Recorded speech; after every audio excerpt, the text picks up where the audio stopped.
어버이 주일인데요. 한 안타까운 기사의 소식을 나누면서 말씀을 시작하려고 합니다. 여러분 뉴스를 통해서 이미 접하셨을 줄로 아는데요. 얼마 전에 한 의대생이, 장래가 촉망받던 의대생이 자기의 여자친구를 무참하게 살해하는 그런 안타까운 일이 벌어졌습니다. 여러분 사진에 보시는 저 의대생이요, 불과 수년 전에 수능 만점을 받았던 청년입니다. 여러분 수능 만점 받으면요 각종 매체에서 주목과 관심을 받게 되지요. 공부 비법을 물어보기도 하고 장래 희망을 그렇게 나누기도 하는데요. 이 청년의 장래 희망이 많은 생명을 살리는 좋은 의사가 되는 것이었다고 합니다. 그런데 어느 한날입니다. 중학교 때부터 사귀었던 여자친구를요, 이 여자친구가 헤어지자는 말에 격분해서 미리 구입해 두었던 흉기를 가지고 이 여자친구를 번화가의 한 건물 옥상으로 불러냅니다. 그곳에서 무참히 살해하고요, 옷을 갈아입은 뒤 경찰이 오니까 그 건물 옥상에서 투신하겠다고, 뛰어내리겠다라고 소동을 부리기까지 했다라고 합니다. 자, 이 청년이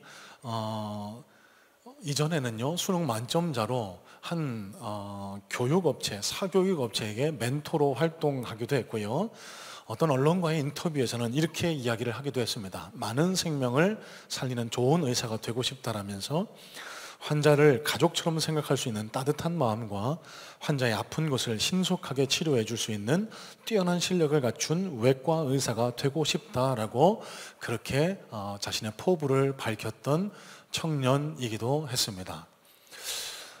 여러분 오늘 설교를 준비하면서요 제일 먼저 제 안에 들어왔던 생각입니다. 여러분 요새 의대 열풍이 이 나라에 불고 있지 않습니까? 이 청년을 의대 보내기 위해서, 의사 만들기 위해서 부모님들이 얼마나 노력을, 얼마나 눈물의 기도를 하셨을까. 이 자녀가 의대 갔다라고 해서 얼마나 행복하고 얼마나 기뻐하셨을까. 그런데 자녀가 이렇게 된 소식을 듣고 그 부모님의 마음은 얼마나 무너져 내렸을까, 얼마나 마음의 상처가 클까, 그 생각을 하면서 안타까운 마음을 금할 수가 없었습니다.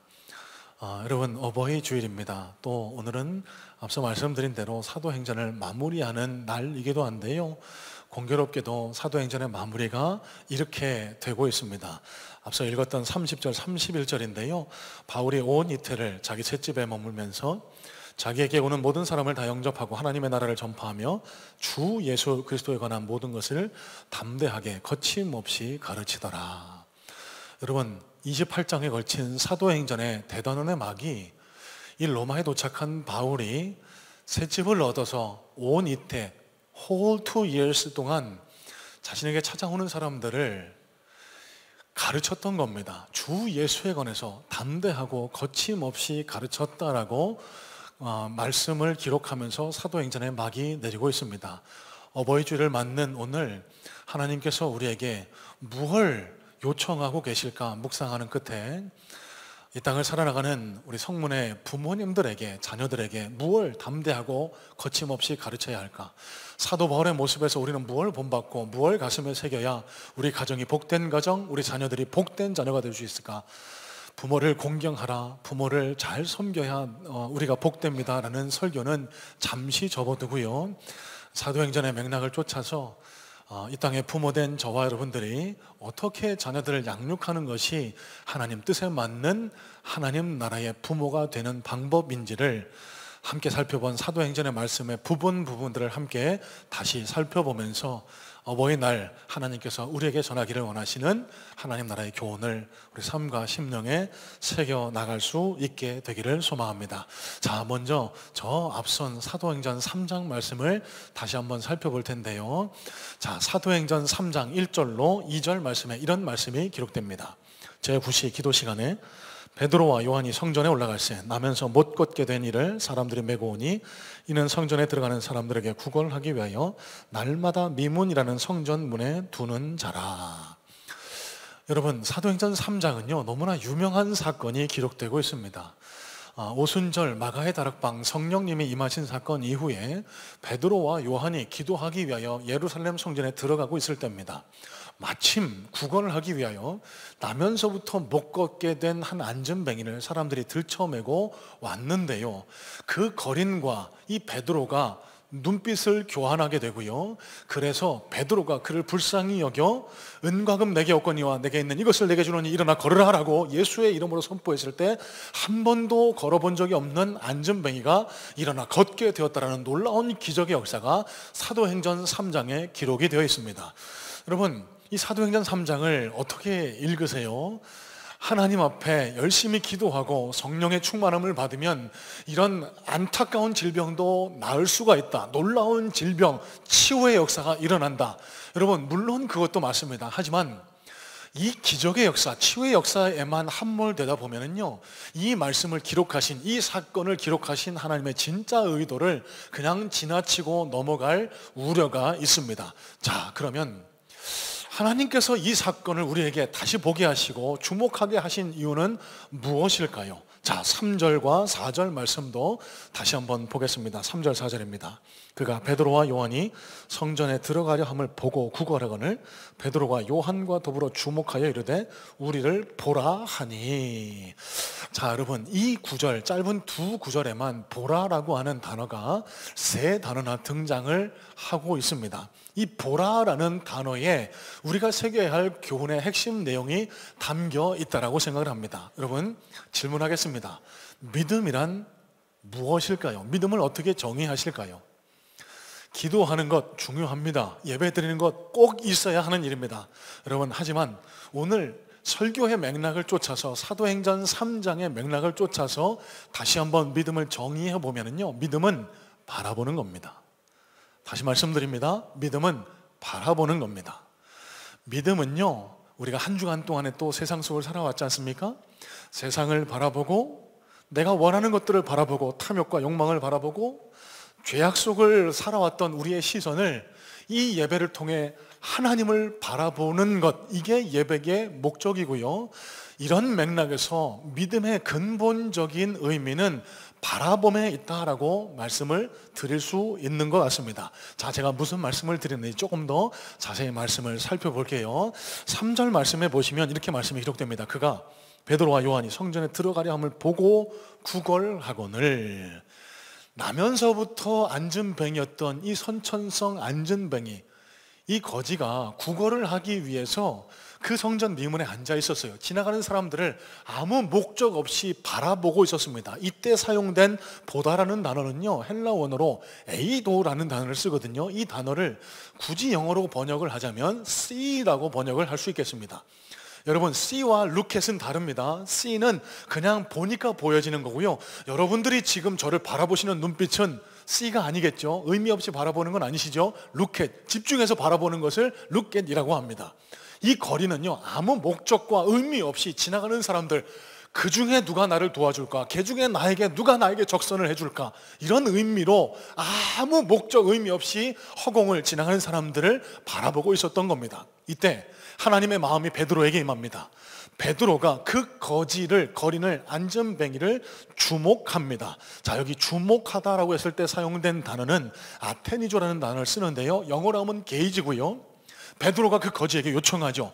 나를 봐라, 나를 봐라. 그냥 의미 없이 바라보지 말고 내 눈에 시선을 맞춰라라고 요청을 합니다. 이때 사용된 단어는 블레포라는 단어를 써요. 앞서 말씀드린 look at으로 번역할 수가 있을 것 같습니다. 이에 반응한 거지가요, 이 안전뱅이가 베드로의 눈에 자기의 시선을 마주칩니다. 자, 5절 말씀인데요, 그가 그들에게서 무엇을 얻을까 하여 바라보거늘. 여기서 바라보거늘 할 때 사용된 헬라 원어는요, 에페코라는 단어를 사용하는데요, 이 단어가 가진 뜻은 굳게 잡다라는 의미를 지니고 있습니다. 그러니까 영어로 주석을 살펴보니까요, give attention, 그러니까 온 정신을 집중해서 바라보는 시선을 이야기할 때 에페코라고 이야기를 하고 있습니다. 자, 여러분, 이 성전 미문에서 어떤 역사가 이루어졌는지 방금 나눈 단어들을 중심으로 다시 한번 이 사건을 리뷰해 봤으면 좋겠습니다. 나면서부터 선천성 안진뱅이였습니다. 삶에 대한 소망이 없습니다.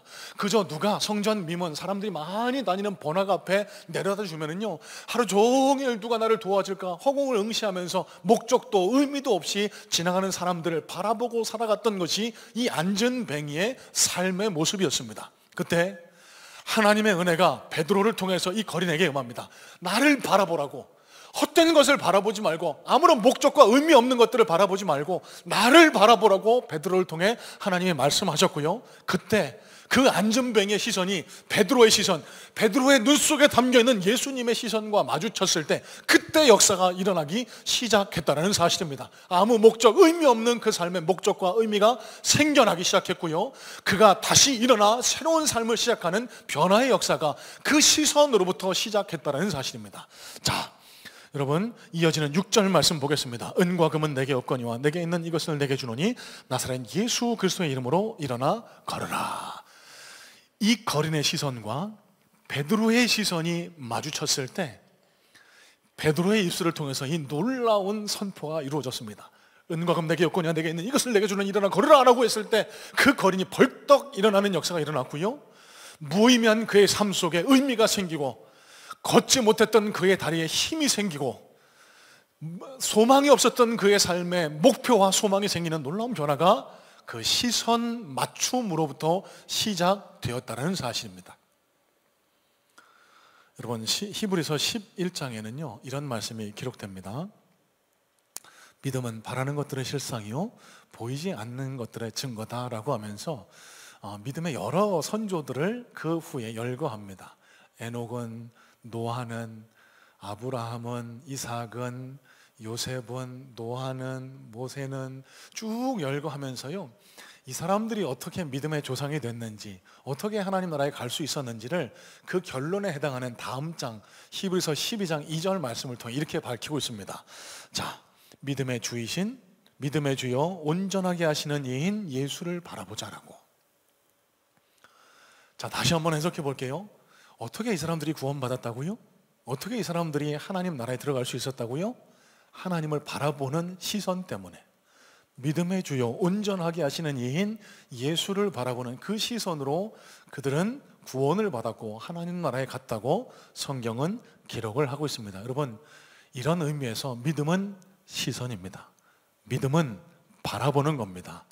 한 주간 동안에 세상을 바라보고 내 욕망만을 바라보고 살아오셨던 우리 성문의 모든 성도님들의 시선이 지금 우리를 주목하고 계시는 하나님의 시선과 마주쳐 저와 여러분의 삶과 심령에도 놀라운 변화와 기적의 역사가 일어날 수 있게 되기를 주님의 이름으로 축복합니다.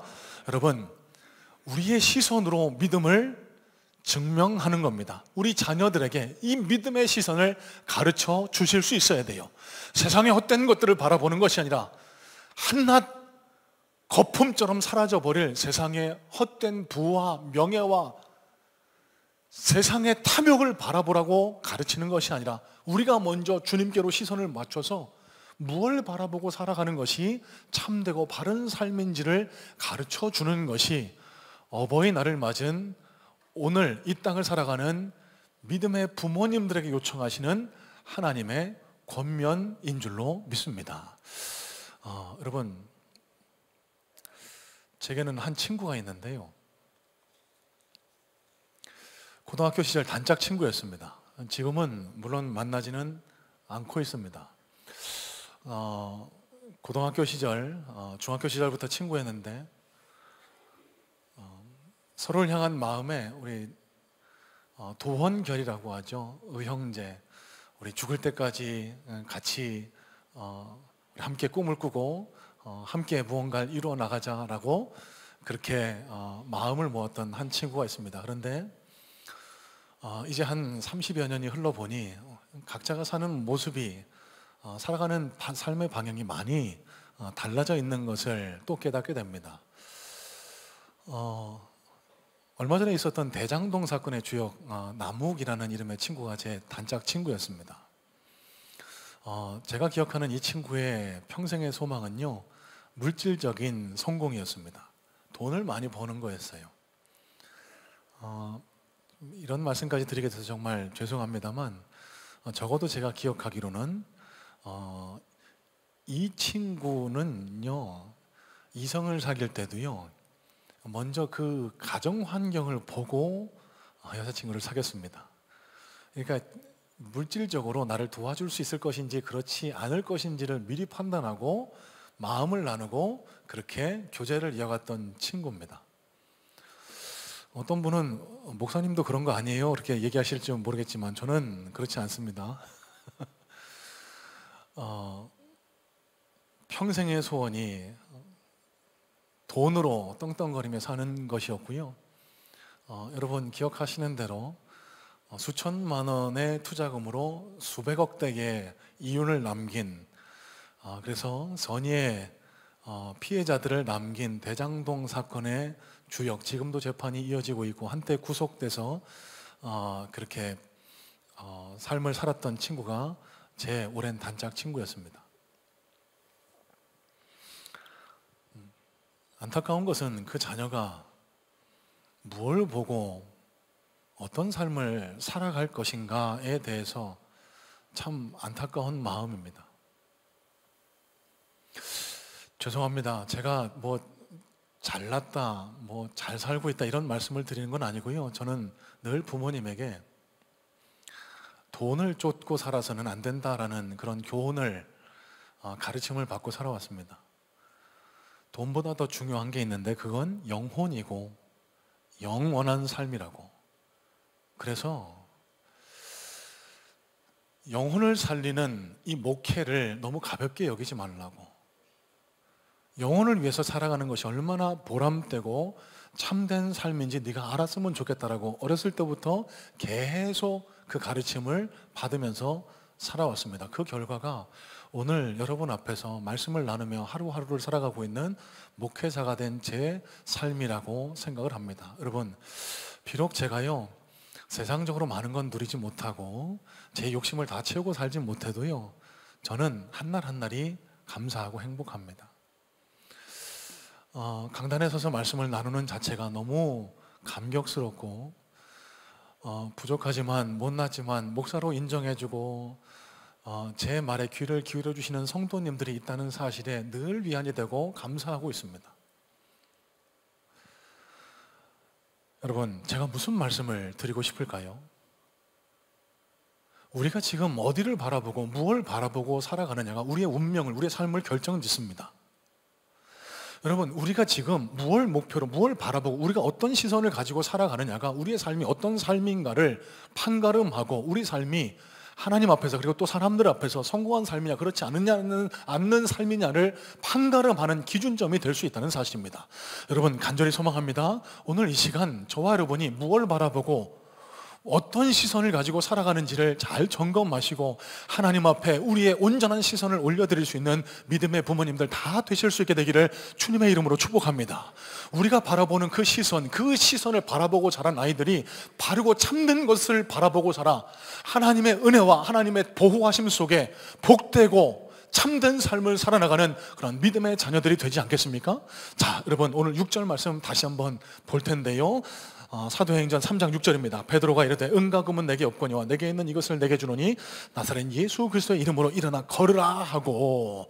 자, 여러분, 이 안전뱅이가 일어나 걷는 기적의 역사의 시초는요, 베드로가 이 선포를 하면서 손을 내밀었습니다. 여러분, 이 손을 내밀었을 때 손은 베드로의 손이 아니었습니다. 베드로의 손 위에 얹혀져 있는 예수님의 손이 베드로의 손 위에 있었던 거예요. 예수님의 손과 그 거린의 손이 맞잡아지는 순간 아무 목적도 의미도 없이 한날 한날을 의미 없게 보내고 있었던 이 거린 안전뱅이의 손에 예수님의 손이 얹혀지는 순간 그 삶이 놀랍도록 변화되고 그 삶이 의미를 찾아가게 되었다는 사실. 여러분, 우리 자녀들의 삶이 의미 있고 복된 삶이 되기 위해서 그 자녀들의 손에 예수님의 손이 잡혀질 수 있도록 우리의 시선을 하나님께로 바로 할 수 있는 은혜가 있기를 주님의 이름으로 축복합니다. 여러분, 그렇게 우리 자녀들에게 믿음의 시선을 가르치고 물려줄 때 앞서 서론에서 말씀드렸던 살인자가 되는 안타까운 의대생과 같은 그런 비극이 우리 성문의 가정들에게는 절대 일어나지 않는 하나님 보호하심의 역사가 일어나게 될 줄로 믿어요. 자, 계속해서 살펴볼 말씀은요, 가정의 달 단골로 등장하는 사도행전 10장 고넬료 가정에 일어났던 한 구원 사건에 대한 이야기입니다. 자, 사도행전 중간쯤에 기록되어 있는 사도행전 10장 1절 말씀을 함께 살펴보도록 하겠습니다. 사도행전 10장 1절입니다. 가이사랴에 고넬료라 하는 사람이 있으니 이달리아 부대라 하는 군대의 백부장이라. 자, 여러분, 이 가이사랴라는 도시는요 계획 도시입니다. BC 25년부터 약 10년간 헤롯 대왕이 만든 도시인데요, 이 로마의 군대가 집결해 있는 장소, 로마의 총독의 관저가 위치해 있는 장소가 이 가이사랴였습니다. 그래서 대부분의 거주자들은 유대인들이었지만 로마인들도 섞여 살았고요. 그래서 이 로마 사람들이 이 유대인들로 인한 폭동과 여러 가지 치안을 관리하기 위해서 군대를 파견해 놓고 있었는데요, 그곳 군대의 백부장으로 와 있는 사람이 고넬료라고 이름하는 사람이었습니다. 그러니까 로마 군인 100명을 통솔하는 지휘관이었는데, 지금의 직제로 하면은 한 100여 명이면 중대 정도 될 것 같아요. 그러니까 대위나 소령 정도로 생각하실 수 있는데, 이 당시 사회 환경이나 정치적인 상황을 고려해 볼 때 이보다는 훨씬 더 높은 사회적인 영향력을 가지고 있었던 위치의 사람이 아닐까라고 추측을 해볼 수 있습니다. 자, 2절 말씀인데요, 그가 경건하여 온 집안과 더불어 하나님을 경외하며 백성을 많이 구제하고 하나님께 항상 기도하더니. 자, 여러분, 이 구절에서 우리가 눈여겨봐야 할 구절은요, 경건했다라는 이 구절입니다. 경건하다. 여러분, 이 경건하다라는 표현으로 고넬료라는 인물에 대해서 표현을 하고 있는데요, 여러분, 하나님이 기억하시는 고넬료는 경건한 사람이었습니다. 사람들 눈에 비친 고넬료의 모습은 경건한 사람이었습니다. 자, 그러면 이 경건하다라는 의미가 뭐고, 이 경건한 모습을 통해서 고넬료가 어떤 은혜를 체험했을까? 자, 3절로 6절 말씀에 이렇게 말씀이 기록되는데요, 하루는 제9시쯤 되어 환상 중에 밝히 봄에 하나님의 사자가 들어와 이르되 고넬료야 하니, 고넬료가 주목하여 보고 두려워 이르되 주여 무슨 일이니까? 천사가 이르되 내 기도와 구제가 하나님 앞에 상달되어 기억하신 바가 되었으니 내가 지금 사람들을 요바에 보내어 베드로라 하는 시몬을 청하라. 그는 무두장이 시몬의 집에 유숙하니 그 집은 해변에 있다 하더라. 경건한 삶을 살았던 고넬료가 어느 날 하나님께서 허락하신 환상을 보게 됩니다. 한 전사가 내려와서 저 요바라는 지역에 무두장의 시몬의 집에 거하고 있는 베드로를 청하라는 거예요. 자, 왜 그럴까? 베드로를 통해서 예수 그리스도 십자가 복음을 전해 들으라는 겁니다. 여러분, 이 구절을 잘 생각을 하셔야 됩니다. 경건한 사람, 하나님을 알고 있었습니다. 기도도 하고 있었어요. 선행도 하고 있었습니다. 하지만 부족했던 겁니다. 그걸로는 구원받을 수 없었던 겁니다. 여러분, 착하다고 선행을 많이 한다고 하나님을 머리로 안다고 해서 구원받는 것 아닙니다. 베드로를 통해서 전해진 예수 그리스도 십자가 복음, 예수 그리스도가 나를 위해 이 땅에 오셨고 십자가에 달려 돌아가셨다는 그 십자가 복음 외에는 구원의 길이 없다는 거예요. 그래서 하나님께서는요, 경건한 사람 고넬료에게 베드로를 보내셔서 그 가정을 구원하게 하시는 구원의 문을 활짝 열어주셨다는 겁니다. 자, 환상을 본 고넬료가요, 즉각 자신의 하인들과 부하 하나를 요바로 보내게 됩니다. 마침 요바에서 기도하고 있었던 베드로가요, 베드로도 환상을 보는데 안 가려고 했거든요. 당시 유대인들은 이방인을 개 돼지 취급했습니다. 하나님께서 명령하십니다. 내가 깨끗하다고 한 것을 네가 왜 더럽다고 하느냐? 이 환상을 통해서 베드로도 깨닫고요, 고넬료 집으로 지체 없이 갑니다. 그곳에 가서 모여있는 사람들에게 복음을 선포하고 세례를 베풀고 그 집에 구원을 선포하는 놀라운 역사가 사도행전 10장에 기록이 되어 있습니다. 자, 제일 먼저 이 고넬료 가정에 어떻게 이 구원의 역사가 임했나? 고넬료뿐만 아니라 그 가정도 구원을 받았거든요. 자녀들도 구원을 받았거든요. 하나님 동행하심의 역사를 경험하게 됐거든요. 자, 이런 복의 근원이 어디에 있을까? 고넬료가 언제 환상을 받는지가 이 답에 대한 해결의 키를 담고 있습니다. 자, 3절 말씀해 보시면 제9시쯤 되어라는 구절이 기록이 되는데요, 이 제9시는요 영어로는 at about 3 in the afternoon 이라고 번역이 되고요, 세번역 성경은 오후 3시쯤에 라고 그렇게 번역을 합니다. 자, 그러면 제9시는요 밤이 아니에요. 오후 3시입니다. 여러분, 여기서 흔히 있을 수 있는 신앙의 오해 한 가지를 해소하고자 합니다. 기도 응답은 한밤중에 기도원에서 새벽에 컴컴한 밤에 아무도 없는 곳에서 이루어지는 게 아닙니다. 하나님의 환상, 하나님의 기도 응답의 역사는요, 여러분, 어느 기도원을 찾아가야 나타나는 것도 아니고요, 한밤중에 밤을 새면서 소나무 뿌리 흔들면서 기도해야만 하나님 기도 응답을 경험할 수 있는 것도 아니라는 사실이에요. 여러분, 고넬료가 언제 하나님의 환상을 체험했다고요? 오후 3시. 여러분, 군인이 오후 3시에 뭘 하고 있었을까요? 자기 임무에 충실하고 있었겠죠. 자기 해야 할 일에 충실하고 있었을 겁니다. 여러분, 자기 할 일을 충실히 이행하고 있던 그때에 하나님의 환상이 그에게 임했다는 사실, 뭘 가르쳐주고 있을까요? 여러분, 하나님이 인정하시는 경건이 어떤 의미를 지닐까요? 여러분, 이 장소에서만 기도하고 예배드리고 하나님을 아는 것처럼, 하나님을 잘 믿는 것처럼 그렇게 내 자신을 꾸미는 것이 경건한 사람의 모습이 아닙니다. 하나님을 잘 섬기는 진정한 경건의 사람은요, 안팎이 똑같은 사람. 예배 나와서 은혜 많이 받으셨어요? 예, 감사합니다. 정말로 그러셔야 됩니다. 그러면 이 예배가 끝나고 난 뒤에 여러분 일상의 삶 속에서 하나님을 잘 섬기는 경건의 모습을 항상 가지고 유지해 나가실 수 있어야 돼요. 자, 여러분, 경건이라는 단어가요, 헬라 원어로 유세베오라는 단어를 사용하는데요, 이 단어는 합성어입니다. 잘, 웰이라는 뜻의 유와 섬기다, 공경하다라는 뜻의 세모마이가 결합돼서 하나가 된 단어인데요, 그러면 이게 무슨 뜻이죠? 잘 공경하다, 하나님을 잘 경배하고 잘 섬기며 하나님의 뜻을 잘 쫓는 것을 의미한다라고 주석은 풀이하고 있습니다. 여러분, 그럼 경건은 주일날 예배 때 양복에 넥타이 딱 매고 할렐루야, 이 모습이 경건한 모습만은 아닙니다. 진정한 경건은요, 하나님께서 인정하시는 경건은요, 하나님께서 복 주시고 하나님께서 기도 응답의 역사를 베푸실 수 있는 경건의 모습은요,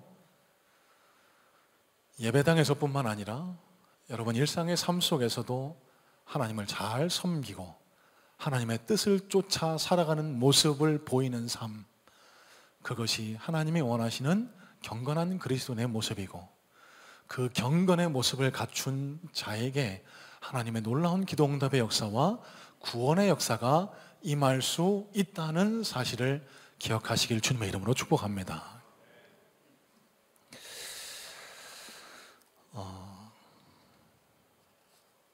한 가지 또 안타까운 이야기를 좀 나누려고 합니다. 지난 금요 예배 때도 잠시 나누었던 이야기인데요, 잠잠하던 한국 교회에 또 한 큰 파장이 일어났는데, 사진을 좀 보여주시겠습니까?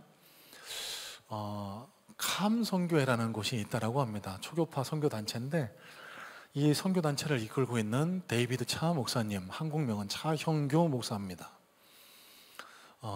이분이 최근에 불륜, 스캔들, 간음, 횡령, 주식 투자, 호화 생활 등에 대한 여러 의혹이 밝혀져서 많은 믿는 그리스도인들에게 실망과 당혹감을 안겨주고 있습니다. 여러분, 저 사진은요, 유럽의 한 거리에서 한 남녀가 입을 맞추고 있는 모습인데, 저 검은 옷을 입은 인물이 바로 차형규 선교사입니다. 입을 맞추고 있는 여성은 사모님이 아니에요. 예전 선교단체를 함께 몸담았던 한 젊은 여성이라고 합니다. 저 사진을 가만히 분석하면서 온갖 호화로운 명품으로, 신발이 유럽의 H사, 에르, 사의 것이라고. 다른 사진도 한번 보여주시겠습니까? 여러분 눈 버리실까봐 짧게만 설명하고 넘어가겠습니다. 조작된 사진이라고 차영규 선교사는 주장을 하지만, 여러분, 조작된 사진이라고 보기에는 너무 정당해 보입니다. 그 다음 사진도요, 어떤 숙소에서 가운을 입고 저렇게 음료를 즐기고 있는 모습조차도 선교사가, 목사가 해야 할 일은 아니라고 생각을 합니다. 사진은 좀 내려주시겠습니까? 선교회 자금 유용에 대해서도 의혹이 불거졌는데요. 이분의 설교에 은혜를 받은 많은 분들이 후원금을 보내왔대요. 그래서 이 선교회가 재정적으로 꽤나 풍성한 형편이라고 하는데 강남에 수십억짜리 오피스텔을 사무실로 사용하고 있고요. 최근에 하와이에 약 한 40억대에 이르는 대저택을 별장으로 구입한 사실도 있다라고 합니다. 이분이 강단에서는요, 세상 것을 추구하지 말라라고 가르친다고 해요. 이 세상은 곧 없어질 것이니 영혼을 바라보고 살아가라고 그렇게 가르친다라고 합니다. 이 설교에 감동을 받아 후원을 하고 헌금을 보냈던 많은 후원자들이 배신감을 느끼고 박탈감을 느끼고 있는 거예요. 이분이 세대주의 종말론자입니다. 그러니까 이 세상은 곧 멸망하고 심판의 때가 곧 오니까 그때를 준비해야 된다라고 극단적인 세대주의를 그렇게 가르치면서 본인은 정작 이중적으로 이 땅에 매여 살고 있는 겁니다. 호화스러운 삶, 이 땅의 즐거운 쾌락들, 그런 것들을 못 놓고 강단에서는 거룩한 모습으로 하나님의 종인 양, 하나님의 말씀을 선포하지만 강단 밑에서는 그런 삶을 살아가지 못했던 거예요. 여러분, 경건하다라고 여러분 보이십니까? 이분이 2013년도에 결혼해서 4자녀를 두고 있답니다. 제가 설교를 준비하면서 제가 마음에 들었던 생각은요, 이 4자녀 어떻게 하냐고. 물론 후원금을 보내서 상처받은 분들, 그 상처를 치유해달라고 기도해야죠. 사과해야죠. 하지만 제일 중요한 건 아버지로 알고 있는 이 사람이 목사인데 보이는 것과 다른 삶을 살고 있는 이 아버지 때문에 이 4자녀는 하나님을 어떻게 만났냐고. 예수님을 어떻게 만나겠느냐고요. 이 4자녀가 예수님을 만나지 못한다면 그 책임은 그 연자맷돌은 누가 져야 되는 겁니까?